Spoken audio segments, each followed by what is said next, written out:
Actually. इस तरह की स्पॉन्टेनिटी इस पूरे माहौल में बनी हुई है, right from the time we entered, that has caught everyone actually. And the kind of topic which has been selected for us, and right before our topic also, the way the things have been presented, it's really very good actually. And I would like to congratulate AV sir for this our conclave. But I think before this session begins, or our session begins, AV sir had already made the beginning. YouTube, he achieves 1 lakh subscriber. आप सबको मैं वापस ले जाता हूँ Balakot incident पे, ताकि इसका पूरा एक कंटेक्स्ट आ जाए, इस पूरे डिस्कशन का कंटेक्स्ट आ जाएगा। सुबह 3:30 बजे लगभग हमारा जहाज एंटर किया वहां पे 26 तारीख को, 26 फरवरी। 14 को पुलवामा हुआ था, 40 शहीद हुए सीआरपीएफ के। 26 को हमारा सुबह जहाज गया, विराज गए हमारे, जो भी उनको करना था उन्होंने अपनी बाकायदा ऑपरेशंस किए। और 27 को हमें पता चलता है लगभग 5:30 बजे हमारे पास एक वीडियो आता है कि हमारा एक विंग कमांडर, एक हमारा एयरफोर्स ऑफिसर, वो कैप्चर कर लिया गया है एयरफोर्स पाकिस्तान द्वारा। उस वीडियो को हम जब देख रहे हैं तो उसमें उसके साथ वायलेंस हो रही है, लोगों ने पकड़ के उसको क्रैश किया हुआ है। And suddenly this officer is shown having his T. आप सबको याद है, बहुत जरूरी है ये कंटेक्स्ट यहाँ पे रखना, क्योंकि वॉर जब हम बात करते हैं हार्डकोर मिलिट्री, टैंक, जहाज, पानी का जहाज, शायद कुछ देर बाद स्विच ऑफ हो जाए आप, लेकिन उस कंटेक्स्ट को समझना जरूरी है कि जिसने पूरे देश को पिरो दिया। उस मात्र 3-4 मिनट के वीडियो में 30-40 सेकंड का जो मेन कंटेंट है, वो content suddenly this officer stands up and says कि beyond my squadron and my name I am not entitled, I don't have the right to tell what I have. हम जहां पे, क्योंकि मैं रक्षा कवर करता हूं, रक्षा मंत्रालय में था, डायरेक्टर मीडिया उस वक्त जो वहां पे, तो उन्होंने वीडियो देखा, हम 4-5 लोग खड़े हुए साथ में, वो कहते हैं लेकिन ये तो बहुत अच्छी बात है, ऐसा क्यों देखा जाए कि ये अफसर पकड़ा गया है अचानक, और पूरे माहौल में जो परसेप्शन था, ऐसा नेगेटिव परसेप्शन क्यों बने? He is a brave officer. Suddenly he rushes and he talks to his ADGPI, who is a major level officer. He says, yes, write this context into the social media. So YouTube I'm talking of. Today social media has become part of the war. So we have the kind of panelists we have who have operated with guns, with bullets, with warships. They have operated them, they have designed their operations. General Gurmeet, he was 15 Corps Commander, the corps which handles the entire war fighting within Srinagar. आप सबको और interest आएगा। He came back and he joined as deputy chief, and he was planning the operations. आपके सवाल पूछने का और मौका है। जनरल हर्ष कक्कर, आज जितने भी ऑर्गेनाइजेशन इश्यूज हैं उसमें जो लिखा जा रहा है, अगर कोई अथॉरिटेटिवली स्टैटिस्टिक्स डेटा के साथ लिख रहा है, जितने भी रिसर्चर्स हैं पूरे ऑडियंसेस में, उनके लिए जनरल हर्ष कक्कर जैसा इस वक्त फिलहाल कोई राइटर नहीं है। और अभी इन्होंने थिंक टैंक ज्वाइन किया है स्ट्राइक करके। आप सब लखनऊ वासी जो हैं उनको कांग्रेचुलेशंस कि आपके यहाँ एक टैंक स्टैब्लिश इस तरह का हुआ है। Then we have got commodore Anil जैसे, इनकी आम के बारे में शायद ही आप लोग सुनते हैं, शायद पानी के नीचे रहते हैं। वो एक ट्यूब होती है जिसको आप सबमरीन कहते हैं, ना उसमें खिड़कियां होती है ना कुछ होता है, वो चलती है अपने आप। लेकिन the strongest pillar of tried जिसको कहते हैं, डिफेंस के लिए जो यूज होता है, उस आर्म में इन्होंने सर्व किया, उसको ऑपरेट किया, कमांड किया, मिलिट्री डिप्लोमेसी में किए रहे।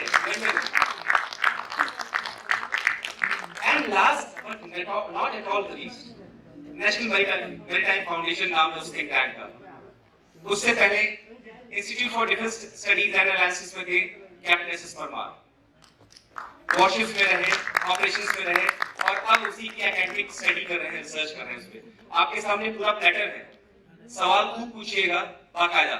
लेकिन जो बालाकोट वाला इंसिडेंट था और पुलवामा का इंसिडेंट था आपके सामने रखना बेहद जरूरी था, ताकि आप सब समझ सके। I would like to start with general Gurmeet sir. Sir, I mean for the audience sake, जो चेंजिंग फेस ऑफ वॉर की बात हो रही है, वहां आप कोई हैवी वेपनरी नहीं यूज करते हैं, लेकिन एक परसेप्शन की वॉर फाइट कर रहे हैं, साथ में आपके सोल्जर्स होते हैं जहां अमूमन एक बहुत निश्चित तौर पर ऑपरेशंस होते हैं. Please I mean educate the audience on changing face of war through your eyes. मैंने इंडियन आर्मी में 40 साल नौकरी किया है, जिसमें से 10 साल कश्मीर के अंदर किया है. कुछ एक मुद्दे, कुछ एक बेसिक्स जिनको थोड़ा फॉलो किया. सबसे पहले एक सोल्जर के अंदर में जो एक जज्बा होता है, एक पैशन होता है, एक नेशन फर्स्ट, वन नेशन, मतलब एक अलग सा ही जुनून सा होता है. एक्चुअल जो हमारा काम है इंडियन आर्मी का, वो है territorial integrity, air space integrity और मैरिटाइम इंटीग्रिटी. हमारी जो प्राइमरी थ्रेट है वो चाइना और पाकिस्तान, इंटरनल सिक्योरिटी, और जब भी डिजास्टर हो तो उसके अंदर में एकदम खड़ा उतरना. लेकिन ये जो कश्मीर का चैलेंज था, ये इंसर्जेंसी का, पहले नॉर्थ ईस्ट में था और के में रहा. कुछ एक सेंटर ऑफ ग्रेविटी दिमाग में बिल्कुल क्लियर थी. सबसे पहले सेंटर ऑफ ग्रेविटी ये कि जो कश्मीर का आवाम है उसके लिए हम कर रहे हैं, अपने देश के लिए कर रहे हैं, देश की इंटीग्रिटी के लिए कर रहे हैं. और हमारी नजर न सिर्फ कश्मीर के ऊपर में है, लेकिन पूर्ण रूप से Kashmir, which includes POK and extending long-term perspective. और सबसे जरूरी बात यह है कि सेंटर ऑफ प्रॉब्लम क्या है टेररिज्म का, दिमाग में बिल्कुल क्लियर है कि सेंटर ऑफ द प्रॉब्लम है वो है पाकिस्तान आर्मी, ISI और टेररिज्म. वहां से ये सब शुरू होता है. पाकिस्तान ने इंडिपेंडेंस से लेकर हेट इंडिया, अगेंस्ट इंडिया, हर एक उसने पैंतरा अडॉप्ट कर लिया है. लेकिन जो एक इंडियन आर्मी है, इंडियन सोल्जर है, वो असूलों पर टिका हुआ है. हमारी जो स्ट्रेंथ है, सबसे बड़ी स्ट्रेंथ वो है कि हमारी प्रोफेशनलिज्म, हमारा कॉम्बैट एक्सपीरियंस, हमारी जो नींव है कि कॉन्स्टिट्यूशन इज सीक्रेट, डेमोक्रेसी में फेथ है और हम अपॉलिटिकल है और सेक्युलर है. ये कहने को तो बहुत आसान है, लेकिन इसके लिए बहुत दम लगता है, बहुत सोच समझ लगती है.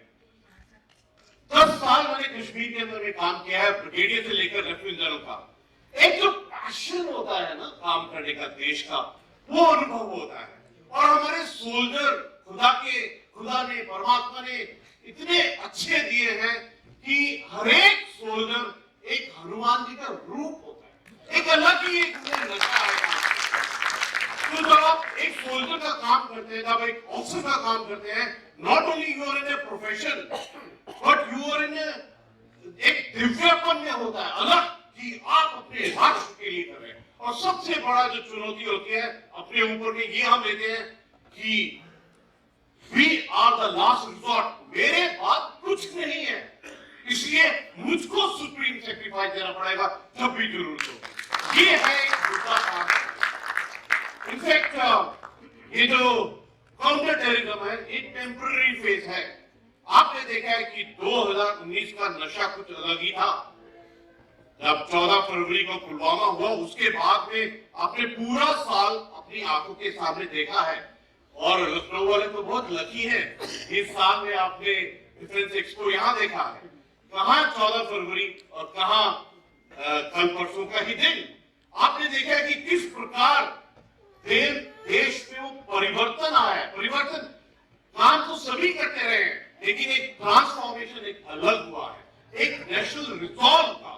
पहली बार इंडिपेंडेंस के बाद 26 तारीख को 12 दिन के बाद, मैं सरदार होते थे 12 को थोड़ा अकाउंट ठीक रखता हूँ, ठीक 12 दिन के बाद में 12 हवाई जहाज ब्रह्म मुहूर्त के समय 3:30 पे गए और ठोक के बॉर्डर के पार के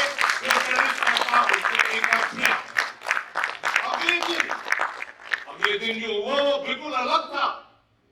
एक सोल्जर का कस्टडी में क्या कंडक्ट होना चाहिए, जिस प्रकार इन्होंने बताया कि जो अभिनंदन, जो खुद एक एयरफोर्स मदर और फादर का एक बच्चा था, हमारे देश का योद्धा, एक यूथ, आपने देखा कि कितनी विपरीत स्थिति थी, लेकिन उसका कंडक्ट एक योद्धा की तरह, एक सच्चे प्रोफेशनल की तरह. और भारत का पूरे समूचे भारत का जो ख्याल था, पूरा भारत इकट्ठा हो गया था, एकदम जॉइंटनेस थी. इनॉग्रेशन की, और जब 1 मार्च को रात को 9:10 के ऊपर में जब अभिनंदन अपनी वाइफ, जो खुद एक एयरफोर्स ऑफिसर थी, जब वो वाघा बॉर्डर में आए, तो भारत एक अलग स्थिति पार कर गया था। वो स्थिति थी जिसके बलबूते के ऊपर में आर्टिकल 370 एब्रोगेट, वो स्थिति थी जिसके बलबूते के ऊपर में कितने सालों से जम्मू कश्मीर का हम शेप देखते रहे, उस शेप को बाइफरकेट किया। अभी आज का जो विषय है कि किस प्रकार से बदलाव हुआ है, आई एम श्योर जैसे हम आगे बढ़ेंगे तो आप देखेंगे कि बहुत ही बड़ा ट्रांसफॉर्मेशन, बहुत ही बड़ा चेंज आपने तो खुद देखा है। लखनऊ में 2 वर्ड थे, डिजिटल और आर्टिफिशियल इंटेलिजेंस। कहां से हम एकदम फिजिकल वॉर, एक बिल्कुल फिजिकलिटी के ऊपर में, हमारे देश में तो कितने एग्जाम्पल हैं, शिवाजी, राणा प्रताप, गुरु गोविंद सिंह जी, जिनको देखने से ही लगता है वीर का रूप लगता है। लेकिन अभी इससे बढ़कर we have to come to reality of change and the challenges which are in front of us. Gugeen has been known to talk from his heart actually. He opens his heart out. The other points which I would like to embed now is that 3 दिन पहले एक news आ रही है कि America ने एक शिकायत की है कि उनके सैटेलाइट को रूस के सैटेलाइट टेलिंग कर रहे हैं। हम सब की नजरों से ओझल है, ये चीज दिख नहीं रही है। सिमिलरली बात हो रही है एक कॉन्सेप्ट की, जिसको कहते हैं हाइब्रिड वॉर, कि मतलब लड़ाई हो भी जाए, दुश्मन हार भी जाए, लेकिन उसके ऊपर उंगली ना उठे। आप तरतीबें देख रहे हैं किस तरह से बदल रही हैं। चेंजिंग फेस ऑफ वॉर की बात कर रहा हूं आपके सामने। आप सब शहरों में बैठे हैं, अर्बन पॉपुलेशन जहां जहां बैठी हैं, वहां शायद टेररिज्म के अलावा ज्यादा बात ना होती हो, या जो चीजें पता हो वो रैंक्स ऑफिसर्स की पता हो, उनके जो इक्विपमेंट्स हैं, आर्मामेंट्स हैं, उनके बारे में पता हो, बट गहराई से जो सोच है उसके बारे में शायद ज्यादा डिस्कशन ना होता हो। जल कक्कर, जिस तरह से हमारा ऑर्गेनाइजेशन सेटअप है इस देश का, और वॉर रहा है, जिस तरह से जो चीजें चेंज हुई हैं, आप कैसे देखते हैं हमारे ऑडियंस को, उसके बारे में थोड़ा सा। करीब 35 साल पहले जब मैं कमीशन हुआ था, उस समय आर्मी, नेवी, एयरफोर्स को डिफेंस फोर्सेस कहते थे। एक कॉन्सेप्ट अलग सा था कि हमारा रोल है डिफेंस ऑफ द कंट्री। अब उसको चेंज करके आर्म फोर्सेस कर रहे हैं। ये बदलाव डिफेंस से ऑफेंस की तरफ आया।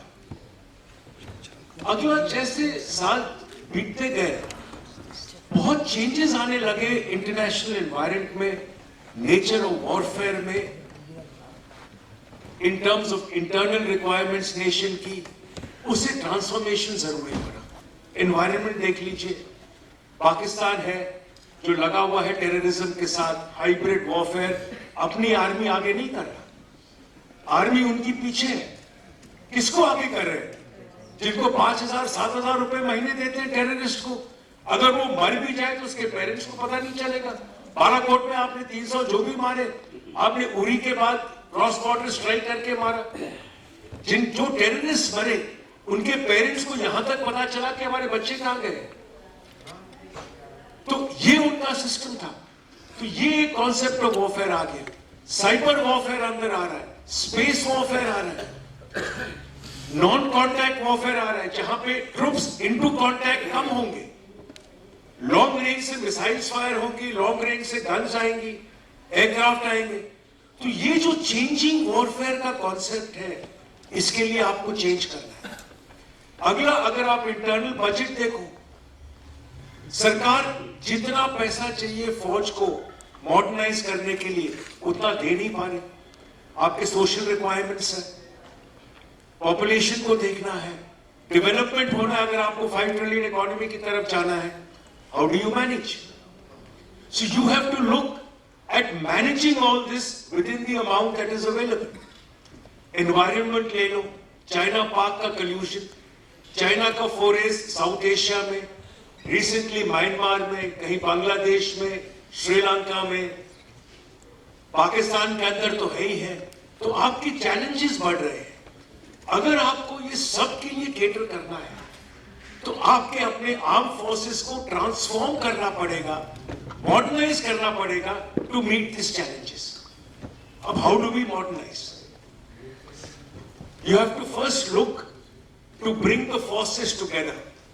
वो दिन गए जब एयरफोर्स अपना लड़ेगी, नेवी अपना जाएगी, आर्मी अपने अलग से लड़ेगी।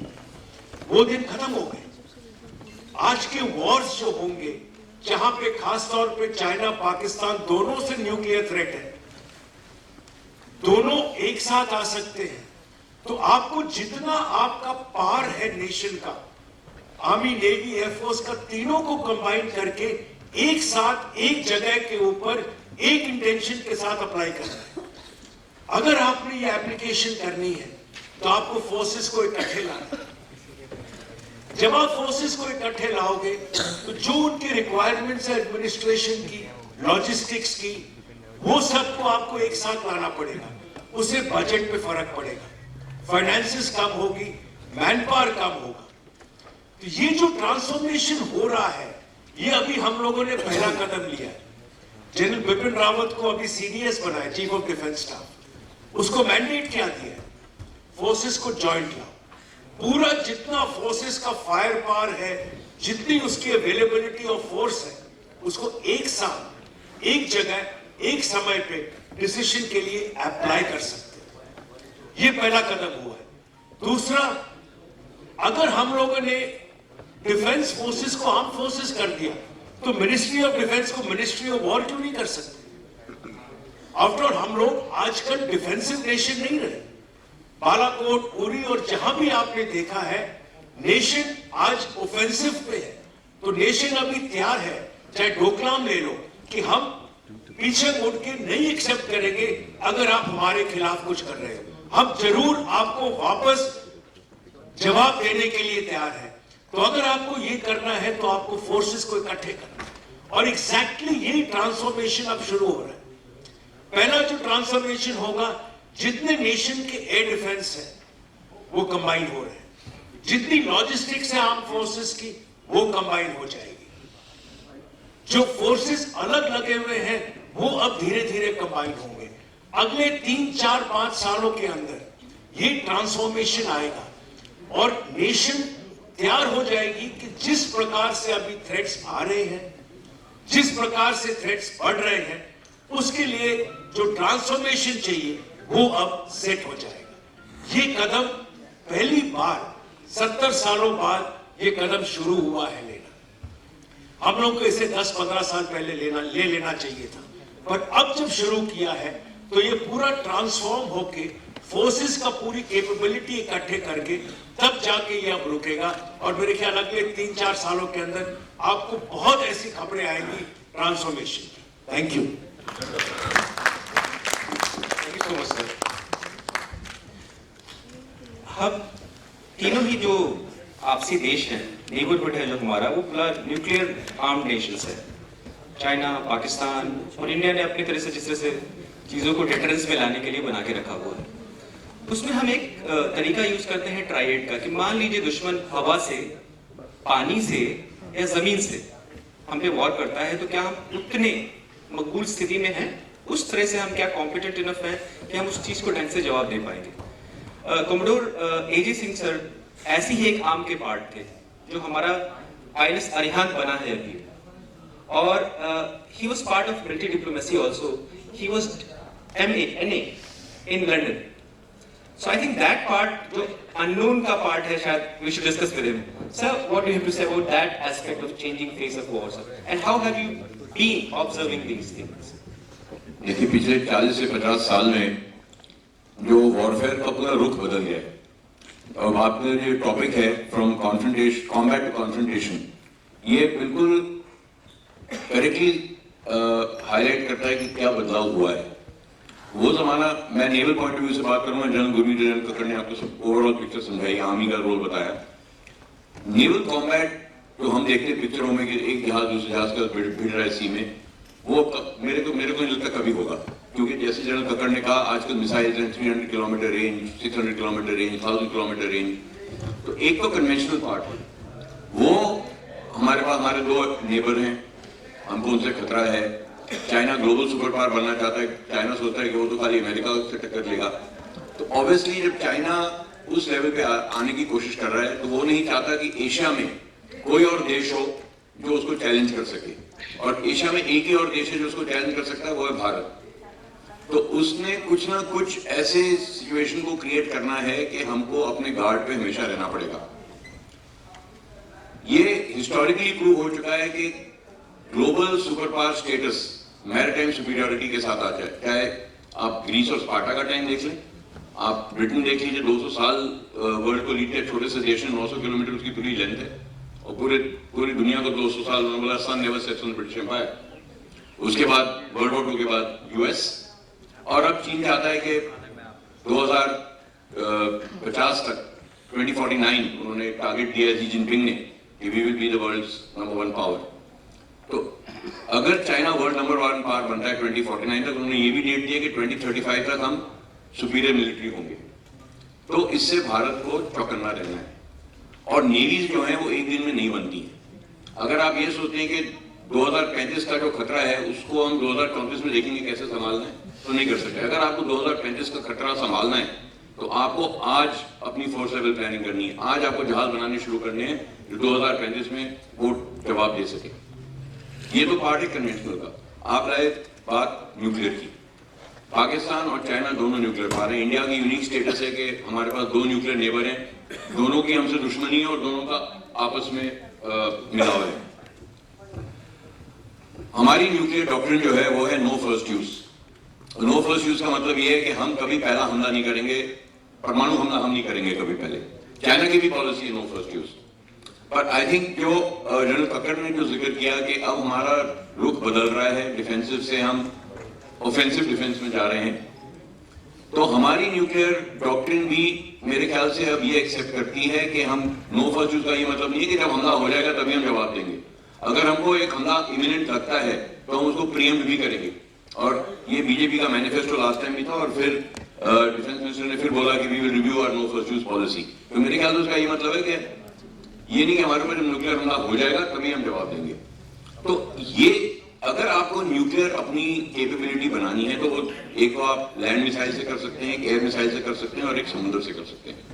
समुद्र में पनडुब्बी है जिससे जो सबसे ज्यादा इफेक्टिव होती है, क्योंकि किसी को नहीं मालूम वो कहाँ है, और जो रिएक्शन जो सेकंड स्ट्राइक आएगी, जो जवाब मिलेगा भारत से, वो कहां से आएगा। तो आप उसकी जो न्यूक्लियर कैपेबिलिटी है उसको आप न्यूट्रलाइज नहीं कर सकते। आप लैंड को न्यूट्रलाइज कर सकते हैं, आप एयर को न्यूट्रलाइज कर सकते हैं, और सबमरीन को आप न्यूट्रलाइज नहीं कर सकते। इसीलिए हमने अरिहंत जैसी सबमरीन बनाई है जिसमें इंटरकॉन्टिनेंटल बैलिस्टिक मिसाइल लगेंगे, इंटरमीडिएट रेंज बैलिस्टिक मिसाइल लगेंगे। जो ये एलिमेंट हमारा होगा कि आप हमारे साथ कुछ ऐसा नहीं कर सकते जिसको आपको मुंह तोड़ जवाब नहीं मिलेगा, और कहां से आएगा आपको भी नहीं पता लगेगा। तो अरिहंत ने तो ये एक बहुत टेक्नोलॉजिकली एडवांस चीज है। न्यूक्लियर सबमरीन जो है वो is supposed to be more complex an spacecraft. जब यूएसए ने अपने नासा के एस्ट्रोनॉट्स ट्रेन किए थे तो उन्होंने पहले सबमरीन ट्रेनिंग और सबमरीन फिजियोलॉजिकल कंडीशंस जो सबमरीन क्रूज को देखनी होती हैं उनको स्टडी करके अपने एस्ट्रोनॉट्स की ट्रेनिंग डेवलप की थी। तो इतना कॉम्प्लेक्स प्लेटफॉर्म है, उसको देश में खुद बनाना, ऐसी टेक्नोलॉजी आपको कोई नहीं देगा। उसको देश में खुद बनाना, हमने मिसाइल अपने बनाए हैं, अपनी न्यूक्लियर सबमरीन अपनी बनाई है। ये मेरे ख्याल से एक कैपेबिलिटी है जो खाली 5 देशों के, हम 6ठे देश हैं, और ये एक ऐसी कैपेबिलिटी है जिसको हमको अब नर्चर करना है। ये नहीं कि एक बना लिया और काम खत्म हो गया। अगर आपको सक्सेसफुल डिटरेंस करनी है तो आपके पास कम से कम 4 ऐसी पनडुब्बी होनी चाहिए। एक पेट्रोल पे होती है, एक पेट्रोल से आ रही होती है, एक पेट्रोल पे जा रही होती है, और एक शायद रिफिट होती है। तो मिनिमम आपको 4 चाहिए। और अगर आपकी सेकंड स्ट्राइक अगर क्रेडिबल होनी है तो इसका मतलब एक पनडुब्बी हमेशा एक पेट्रोल पे होनी चाहिए, नहीं तो दुश्मन को मालूम है कि आपकी पनडुब्बी कब आई और कब गई। तो हम उसकी तरफ काम करेंगे। तो 2035 चाइना ने तो ऑफिशियली आर्टिकुलेट किया है कि हमारी सबसे सुपीरियर मिलिट्री होगी, पर मेरे ख्याल से हमको भी उस डेट को टारगेट रखते हुए अपनी कैपेबिलिटी बढ़ानी है। डिफेंस बजट का जिक्र किया, हमको नहीं मिलता जितना पैसा हमको चाहिए। चीफ ऑफ नेवल स्टाफ ने कहा भी है कि हमको थोड़ा और पैसा दीजिए, हमको अपनी कैपेबिलिटी मीट करनी है। पर हम ये भी जानते हैं कि देश के सोशो इकोनॉमिक चैलेंजेस बहुत हैं, देश 5 ट्रिलियन इकोनॉमी करना है, बहुत कुछ है, तो इसको बैलेंस करना एक मुश्किल काम है गवर्नमेंट के लिए। पर मेरे ख्याल से जो हमको मिल रहा है उसको हम बड़ी अच्छी तरह से इस्तेमाल कर रहे हैं कि जो कैपेबिलिटी हमारे पास है। बट जैसे मैंने कहा, नेवी इसको कभी नेवी रिलैक्स नहीं कर सकती कि ठीक है हमारे पास है और अगले 10 साल तक हमको फिक्र नहीं करनी, क्योंकि जहाज पुराने होते हैं, जहाज रिप्लेस होने होते हैं, आपको अपनी कैपेबिलिटी बढ़ानी होती है। तो शिप बिल्डिंग, सबमरीन कंस्ट्रक्शन, ये एक स्किल है जो एक बार आपने अपने शिपयार्ड में डेवलप की है, नेशनल स्किल है, इसको आप खो नहीं सकते। हमने 1992 और 94 में 2 सबमरीन बनाई थी। उसके बाद उस कंपनी को ब्लैकलिस्ट कर दिया गया क्योंकि किसी ने किसी को कहा कि आपने इसमें रिश्वत ली है, और हमने एक स्किल ऐसी खो दी जो आज 2018 में भी हम कन्वेंशनल सबमरीन नहीं बना पा रहे हैं अपनी। और आपको मालूम है डिजाइनर जो वेल्डर वो सब ट्रेन किए थे वो कहाँ गए? South Korea. और साउथ कोरिया आज एशिया को एक्सपोर्ट कर रहा है सबमरीन। अगर हम उस स्थिति में होते तो बांग्लादेश क्यों चाइना से सबमरीन लेता, थाईलैंड क्यों सबमरीन लेता चाइना से? हम देते उनको सबमरीन। अभी चाइना ने पिछले साल 2 सबमरीन बांग्लादेश को दी हैं। इसका मतलब बे ऑफ बंगाल में चाइना ने अपनी डिप्लोमेटिक लेवरेज एस्टैब्लिश कर ली किसी और को सबमरीन देके। उस सबमरीन का रिपेयर अब चाइना करेगी, उस सबमरीन के क्रूज को चाइना ट्रेन करेगा। तो अब एक प्रेजेंस आपकी बिल्कुल नेबरहुड में आ गई है चाइनीज, जो आपको नहीं चाहिए थी, नहीं होनी चाहिए थी, और आपके पास वो कैपेबिलिटी नहीं थी कि आप उसको काउंटर कर सके। श्रीलंका में हम्बनटोटा पोर्ट 99 ईयर लीज पे चाइना ने ले लिया। श्रीलंका, मालदीव्स, बांग्लादेश, म्यांमार, सेशेल्स, ये हमारा मैरीटाइम नेबरहुड है। अगर हमको अपनी मैरीटाइम इंटरेस्ट सिक्योर करने हैं तो ये आर्मी और एयरफोर्स ऐसे नहीं कि एक बॉर्डर है या तो इस पार या उस पार। मैरीटाइम नेबरहुड हजारों मीलों तक जाता है। अगर आपको अपनी स्ट्रेटेजिक इंटरेस्ट प्रोटेक्ट करने हैं तो आपको इस पूरी एरिया की रक्षा करनी है, कैपेसिटी बिल्ड करनी है, इन देशों के साथ काम करना है। तो ये सब देखते हुए हमको अपनी नेवल फोर्स डेवलपमेंट आगे की करनी है, टेक्नोलॉजीज आनी है, unmanned technologies, autonomous technologies, satellites, network centric warfare, ये सब बज़वर्ड्स नहीं है, अभी एक्चुअली हो रहा है। आजकल हमारी जो नेवल डेवलपमेंट हो रही है वो सब ये बातों को मद्देनजर रखते हुए डेवलपमेंट हो रही है। खाली जहाज नहीं बना रहे हैं, और भी बहुत कैपेबिलिटीज हम एस्टैब्लिश कर रहे हैं।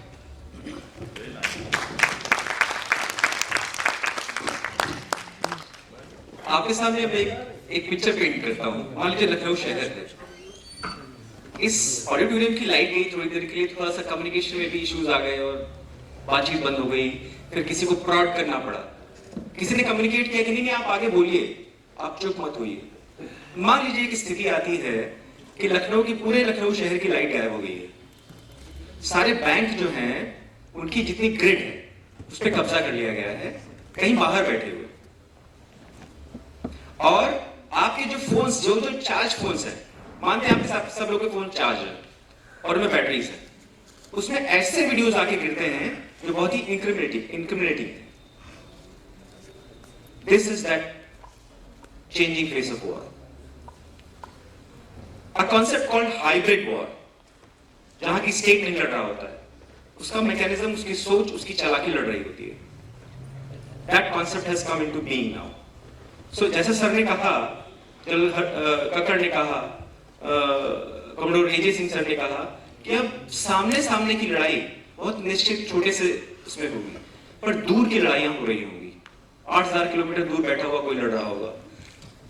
जनरल सुलेमानी जो ईरान का जनरल था, इराक में जाता है, एक ड्रोन जिसमें कोई आवाज नहीं है वो आता है और 3 व्हीकल को नेस्तनाबूद कर देता है।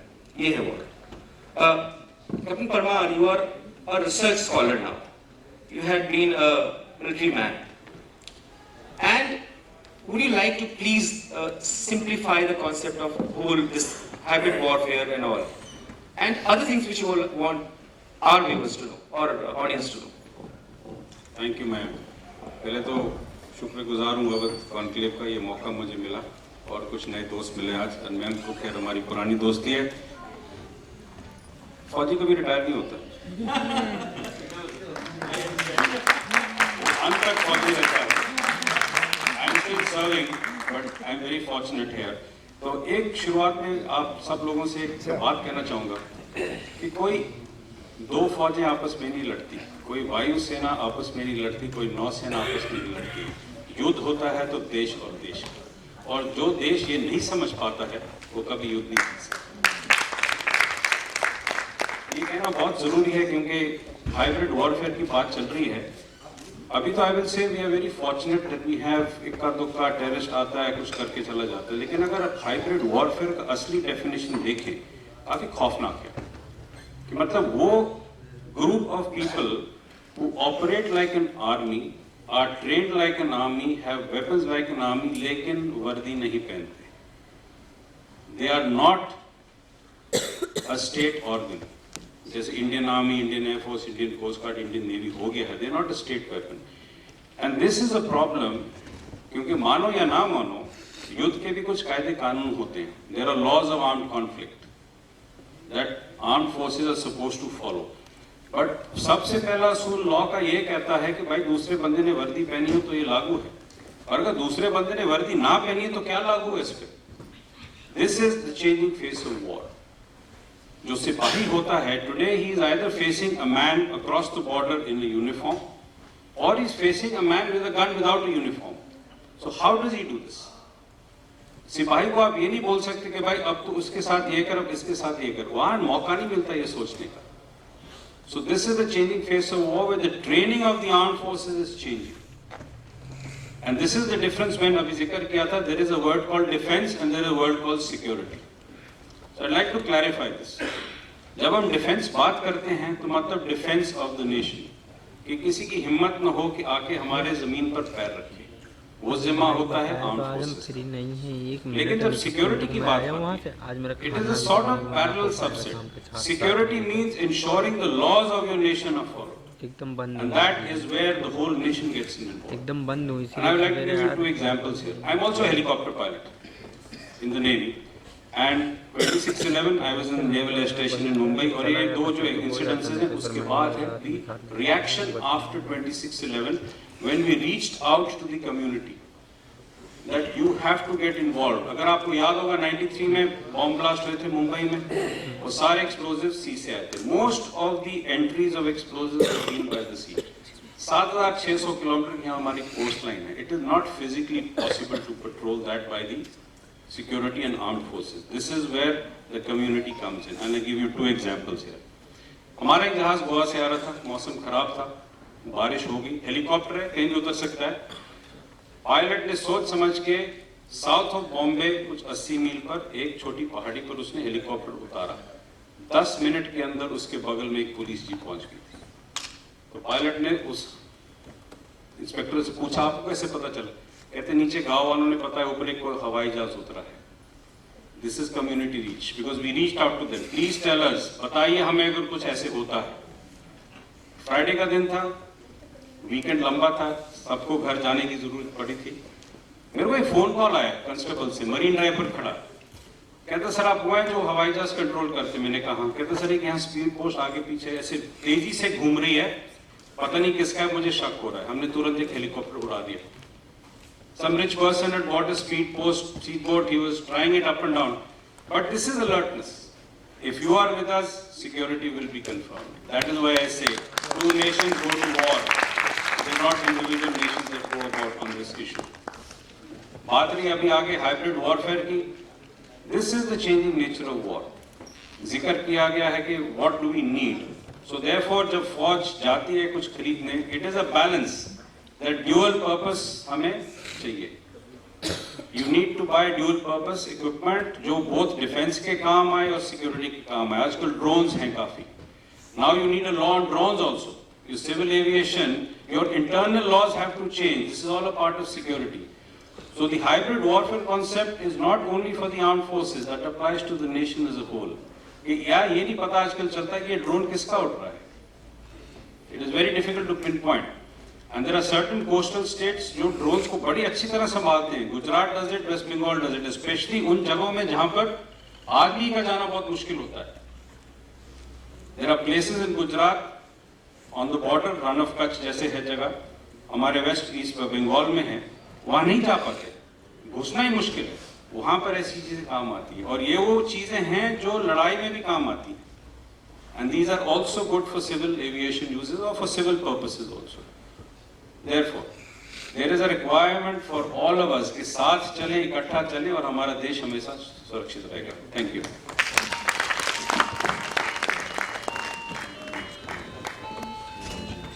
So Bella is at the right time, in fact. So most of the people might not or might be also knowing also that जो समुद्र है उसमें 20 किलोमीटर के बाहर अगर कोई पाकिस्तान का जहाज है, वो चाहे तो आके खड़ा हो सकता है वहां पे, और आप उसको कुछ नहीं कह सकते, because that is international waters.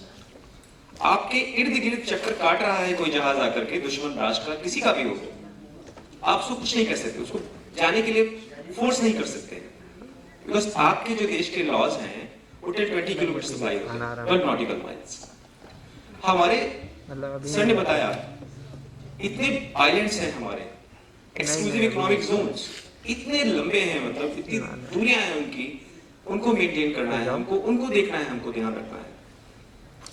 रही बात चीजों की, जैसे जिस तरह से सोशल मीडिया का यूज हो रहा है, जिस तरह से ट्विटर पे चीजें आ रही हैं, गफूर ने जो खबर दी थी कि उनके देश पर हमला हुआ है, वो ट्विटर पे दी थी। इसका आप स्वीप देख रहे हैं सोशल मीडिया का, मतलब अलग अलग तरीके से मीडिया यूज हो रहा है, उसका स्वीप का आलम देखिए, कितनी दूरी, मतलब कहां तक उसका इफेक्ट जा सकता है। So that is all part of war now. आपके सामने एक्सपर्ट्स हैं जो उन चीजों से डील करते रहे हैं और कर रहे हैं, वो बैठे हुए हैं।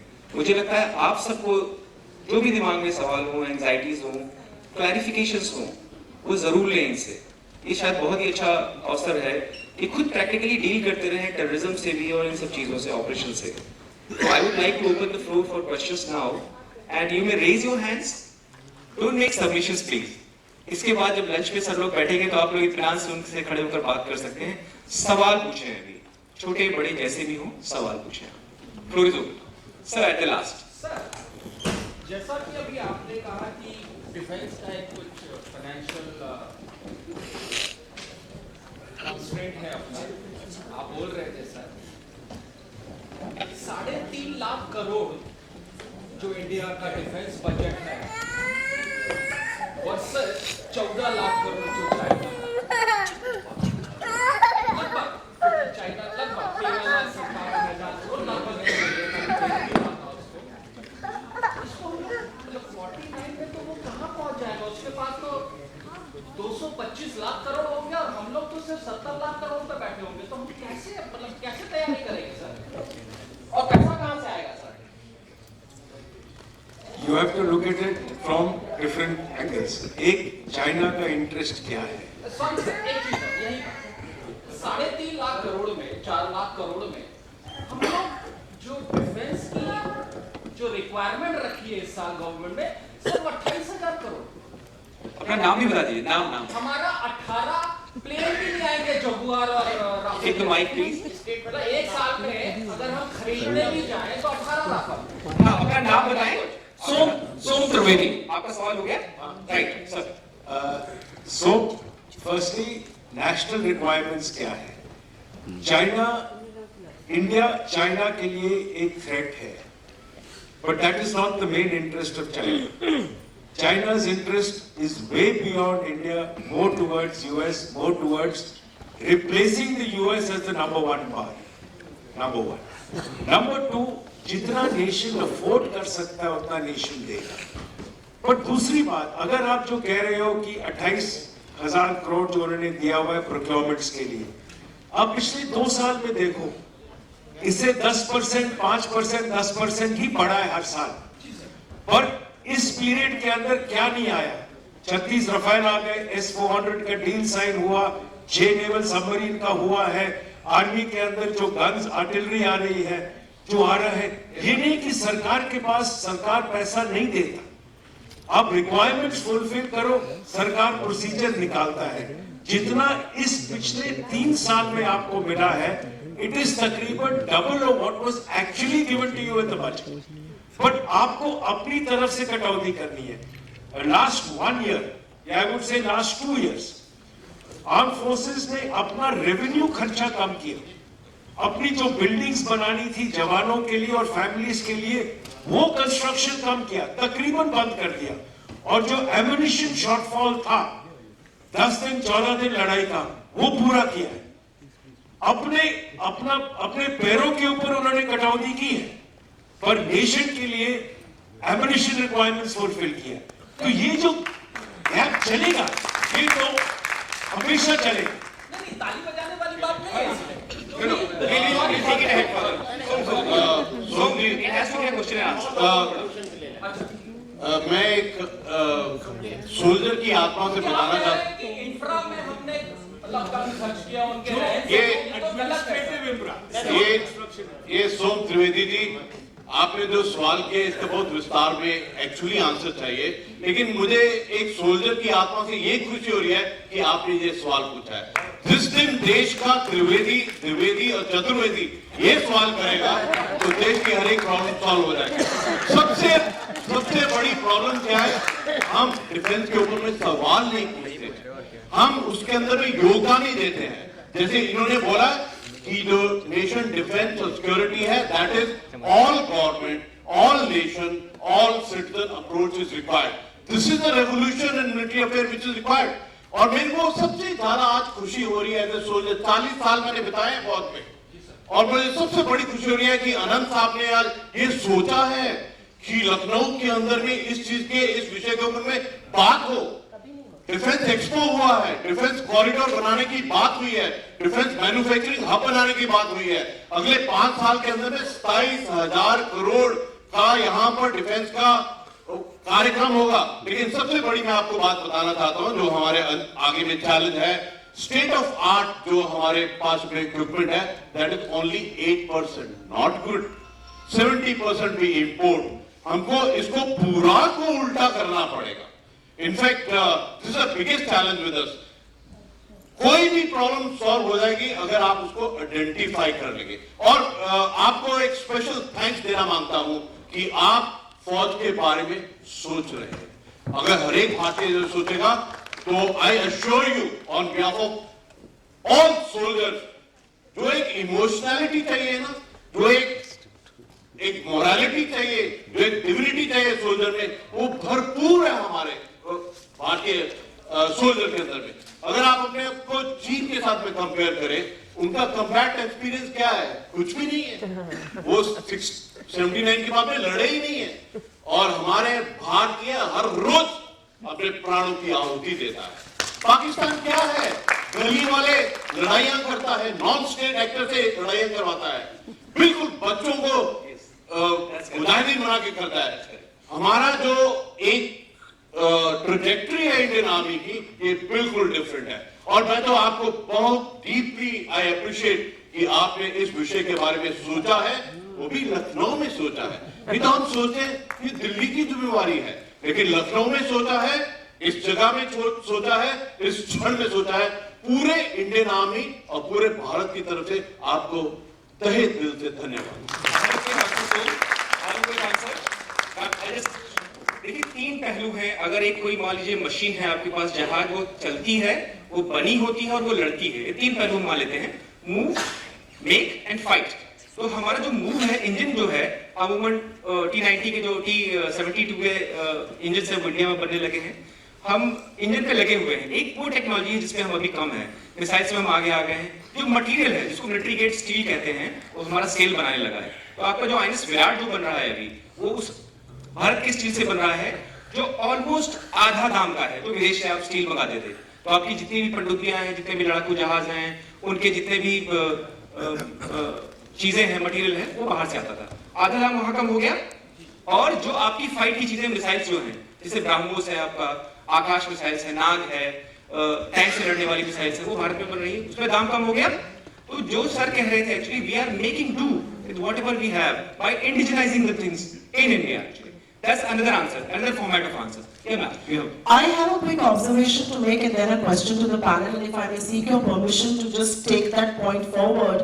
I also think, and I'm speaking as I used to cover finance for about 18 years of my life. I've covered 18 budgets.